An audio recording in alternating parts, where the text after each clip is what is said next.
Hello there, Prof. Aram here, and in this video I'm going to go over an example of the calculation for the weighted average cost of capital. So let's get to this. Here, for simplicity, we assume that we have only two sources of capital, debt and equity. And for equity, we have 50 million shares outstanding. The price per share is $80. The systematic risk component of the firm, or the beta of the firm, is 1.15. The market risk premium is 9%, and the risk-free rate is 5%. As you know, there are two ways that we can calculate the cost of equity. One of them is the dividend growth model. The other one is the CAPM. Since here you're given the CAPM data, beta, market risk premium, and risk-free rate, this is a hint for you to use the capital asset pricing model to find the cost of equity.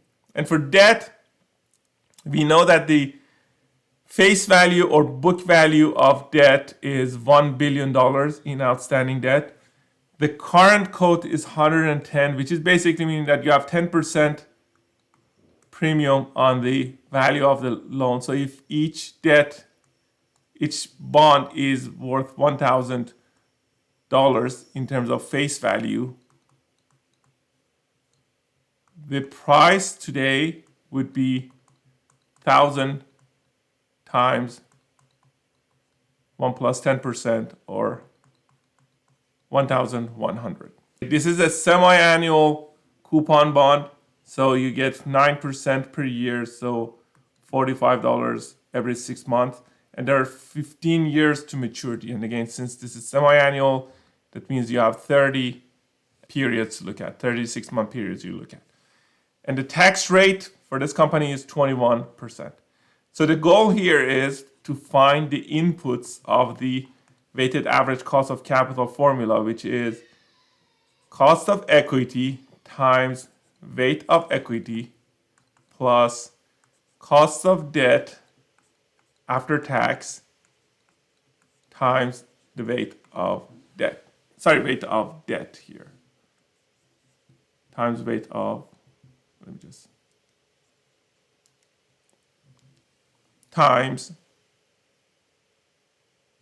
so after tax cost of debt times weight of debt. So let's see how we can do this. First thing you need to do is to calculate the cost of each component. So for cost of equity, we're going to use the CAPM, which is risk-free rate plus beta times market risk premium. So 5 plus 1.15 times 9 will give you the cost of equity of 15.35%. For cost of debt, remember, the best estimate for cost of debt is the yield to maturity of the existing bonds. So your end, the number of periods is 15 times 2, which is 30. Present value, or the price today, is 1,100. Each 6 month, every semi-annual period, you receive $45. Future value is 1,000. And the IY that you calculate is 3.9268. But this is a 6-month rate. And since yield to maturity is an annual rate, you need to multiply that by 2 to get the rate. So this is the before tax cost of debt. The after tax cost of debt would be 7.854 times 1 minus the tax rate, 21%. So the after tax cost of debt is going to be 6.205. Now let's look at the weight for each component. The value of equity is the number of shares outstanding times price per share, which is 4 billion. The value of debt is going to be, so 1 billion was the book value or face value of debt. Since we have the information for market value of debt, we're going to use it. So here, value of debt is going to be 1 billion face value times the 10%, 1 plus the 10% premium, 1.5 billion. So together, the value of the firm is going to be 4 plus 1.1, 5.1 million. and the weight of equity would be 78%, and the weight of debt would be 21%. So all you need to do is just plug these numbers in the weighted average cost of capital formula to get the rate. So let me just demonstrate this in the Excel as well. So here we have information regarding the equity and debt. So for the cost of equity, you need to do risk-free rate plus beta multiplied by market risk premium. Let me just, which is, let me just increase the number of decimals, just 15.35 is the cost of equity. For cost of debt, if you remember from the bond chapter, we can just do rate. Number of periods is going to be 15 times 2, because this is a semi-annual bond. Amount of payment is going to be 9% multiplied by the face value divided by 2, which is going to be 45. Present value is going to be negative 1,100, and then future value is going to be 1,000. So we find the rate to be 3.937. But again, remember, yield to maturity is your rate times 2, because yield to maturity is an annual rate. The next step is to calculate the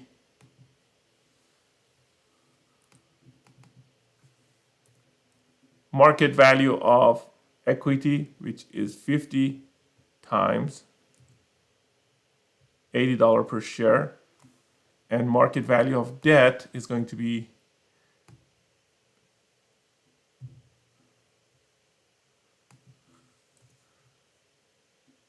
$1 billion times 1.1. So the total value of the firm is going to be, so the weight of, let's just do the weight of equity. So the weight of equity is market value of equity divided by the sum of market value of equity and market value of debt. And for debt, we just do the opposite. The weight of debt is market value of debt divided by the sum of equity plus debt. All you need to do now is just plug them into the weighted average cost of capital formula, which is weight of equity times cost of equity plus weight of debt times cost of debt times 1 minus the tax rate. So you should be getting 13.38%, which is what we got here. So let's do another one. Here we have a corporation that has 10,000 bonds outstanding with 6% annual coupon. So this is annual, so we don't need to do any adjustment here. 8 years to maturity and $1,000 face value and 1,100 market price. We also have 100,000 shares of preferred. $3 is the annual dividend for the preferred, and then we have the price per share of $30. And then we have this for the common stocks, 500,000 shares, $25 each. Beta is 1.5, risk-free rate is 4, and then market return is 12%.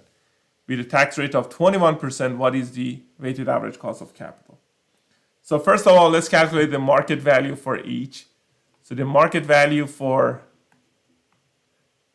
bonds are going to be 10,000 bonds outstanding times price per bond 1,100. So we have 11 million for the market value of the bonds. And then for the preferred, we have 100,000 preferred shares times 30 for each. That would be 3 million for market value of preferred stock. This is market value of debt. And then for common stock, common equity, you have 500,000 shares times $25 per share. We get 12.5 million value of the firm. So in terms of total market value, we have 11 million plus 3 million plus 12.5 million, which is going to be 26.5 million.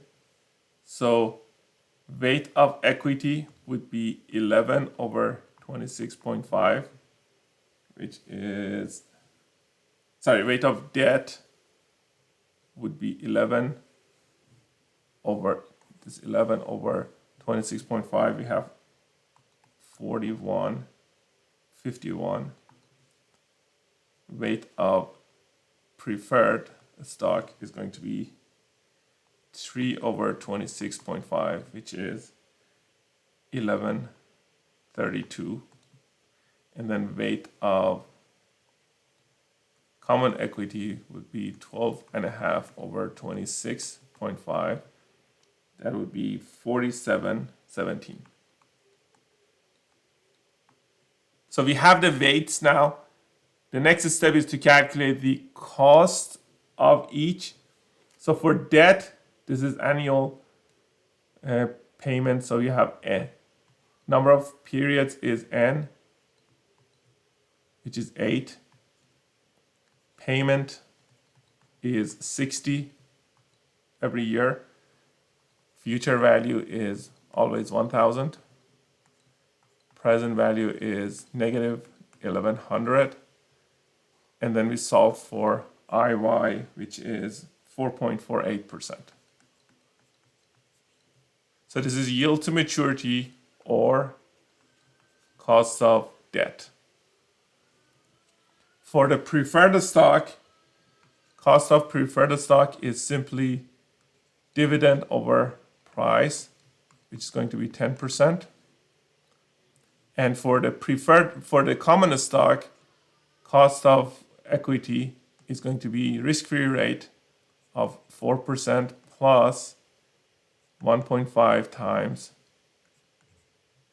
This is the market return, so times